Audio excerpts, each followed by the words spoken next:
மேலும் அனைத்து புயல்களும் முன்னறிவிப்பில் இல்லை. அது எப்போது வருகிறது என்பது உங்களுக்கு எப்போதும் தெரியாது. நீங்கள் எதை தாங்க வேண்டி இருந்தாலும் எல்லோரும் சொல்வது போல் நீங்கள் விடாமுயற்சியோடு இருக்க வேண்டும் என்பதை நினைவில் கொள்ளுங்கள். பல நேரங்களில் மக்கள் தாங்கள் என்ன செய்கிறார்கள் என்பதை உங்களுக்கு சொல்ல விரும்புகிறார்கள். இறுதியாக தேவனுக்கு நன்றி சொல்லுங்கள், நீங்கள் முன்னோக்கி நகர்கிறீர்கள், நடுவில் சிக்கிக் கொள்ளவில்லை என்பதற்காக.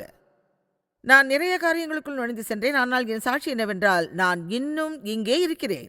மற்றும் இது ஒரு நல்ல சாட்சி.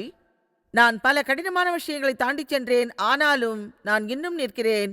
நான் இன்னும் இயேசுவை விசுவாசிக்கிறேன். நான் இயேசுவை நேசிக்கிறேன். நான் வெளியேறுபவராக இருக்கப் போவதில்லை. கிறிஸ்து என்னை அழைத்துச் செல்ல மீண்டும் வரும்போது இங்கே காத்திருக்கிறேன். எனவே நாங்கள் பிரச்சனைகளுக்கு பயப்பட வேண்டியதில்லை. யாரும் அதை விரும்புவதில்லை. ஆனால் பயத்துடன் வாழ வேண்டியதில்லை என்று நான் உங்களை ஊக்குவிக்கிறேன்.